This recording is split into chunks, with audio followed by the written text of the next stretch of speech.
नमस्कार, मी रुपेश वाळू कालेकर कुदेवडे येथे बोलत आहे. आम्ही 10 मे रोजी मावस भाऊच्या लग्नासाठी चाललो होतो. तर आमचा अतिशय भयानक पद्धतीने ॲक्सिडेंट झाला. त्या ॲक्सिडेंटमध्ये आम्ही तिघं वाचणं अशक्य होतं आमचं.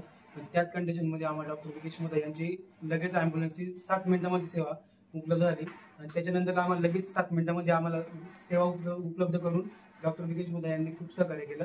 त्याच्यामध्ये आमच्या आर्थिक सहाय्य थोडं सुद्धा नसताना त्यांनी थोडा पण विचार न करता आम्हाला आत्तापर्यंत व्यवस्थितरित्या घरपर्यंत डिस्चार्ज देईपर्यंत आम्हाला एकदम व्यवस्थितपणे सुखरूपपणे घरी पोहोचवलं. एक प्रकारे पुनर्जीवन दिलं. त्याबद्दल त्यांच्या टीमचं सिस्टर लोकांचं मनापासून आभार मानतो. तो शनिवार 10 तारीख होती. आम्ही लग्नासाठी चाललेलो होतो. लग्नासाठी चालत असताना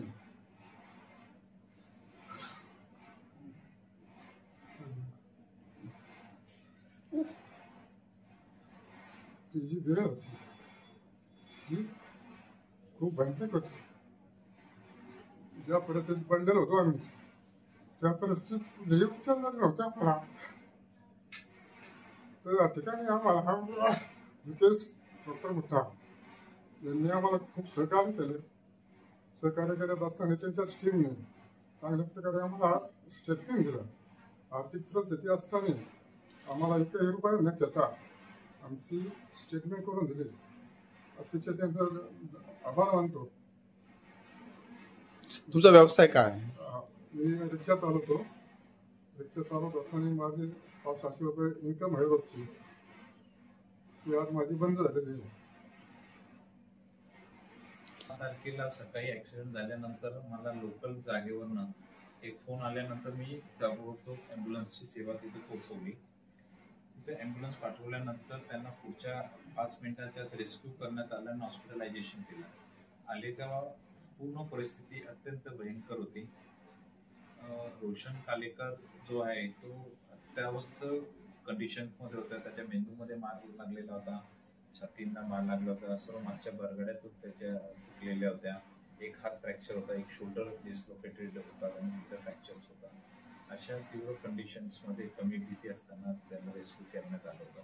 त्याचबरोबर त्यांच्यासोबत त्यांच्या आई होत्या. त्या आईंना जवळजवळ 7 मणके तुटलेले पाठीचे, दोन्ही साईडचे स्कॅप्युला बोन तुटलेले असताना अशा पद्धतीने पेशंट आलेले. त्याचबरोबर आमचे मित्रच आहे नेमके बाळूभाऊ हे नेहमी लोकांची सेवा करतात. म्हणजे कुठं बी ॲक्सिडेंट झाला तर त्यांच्या 6 सीटरमध्ये घेऊन सर्व मुलं माझ्याकडेच आणतात आणि त्यांची ट्रीटमेंट करायला मदत करतात. देवाने त्यांनी केलेले जे उपकार लोकांवर होते त्या उपकाराची परतफेड म्हणून ते जिवंत आपल्यासमोर आहे. त्यांच्याही मणक्याला मार लागलेला आहे. त्यांच्या पण C4, C5 लेवलला त्यांच्या फ्रॅक्चर्स आहे. अशा पद्धतीने पेशंटचे वाचण्याचे काही कंडिशन्स खूप कमी असतात किंवा पॅरालाइज होण्याचे चान्सेस खूप जास्त असतात. अशा कंडिशननं महावीर हॉस्पिटलच्या माध्यमातून आम्ही त्यांना पूर्ण माझ्या टीमने त्यांना सपोर्ट केलेला आहे. ही एक माझी नैतिक जबाबदारी असल्या कारणाने, कारण पुढचा जो माणूस आहे हा समाजाच्या दृष्टीने उपयोगी आहे. त्यांनी आतापर्यंत लोकांचे जीव वाचवले, त्याचं ते पुण्यकर्म आहे म्हणून ते वाचले आणि ते वाचल्याचा आणि त्यांची सेवा करण्याचा जो लाभ मला भेटला त्याबद्दल मी त्यांचे आभार मानतो की त्यांनी मला त्यांची एवढी मोठी क्रिटिकल कंडिशनला असताना माझ्यावर विश्वास दाखवून ते ट्रीटमेंट माझ्याकडनं करून घेतली आणि माझ्या टीमकडनं करून घेतली. तर माझ्या सर्व स्टाफच्या वतीने उलट आम्ही त्यांचे आभार मानतो ते आमच्या म्हणण्यापेक्षा. कसं असतं, आयुष्यभर आम्ही कोणत्या ना कोणत्या पेशंटच्या माध्यमातून 2 पैसे जात होत असते, पण गरजू आणि जो सामाजिक उपयोगी माणूस आहे त्याच्या मागं खंबीरतेने उभं राहणं हे महावीर हॉस्पिटलचं पहिल्यापासून ते ब्रीफ वाक्य आहे. आम्ही जीवन जाणतो या ब्रीफ वाक्याच्या हिशोबाने आर्थिक परिस्थिती असो, पैसे असो नसो, आमचं काम आहे त्याला पूर्ण ट्रीटमेंट द्यायची. भगवंत आम्हाला पुढून न पुढून आम्हाला सोय करून देतच असतो. त्याच्यामुळं आम्हाला दुर्मत नाहीये. आम्हाला आमचं काम करणं हे योग्य वाटलं आणि आम्ही आमच्या पद्धतीने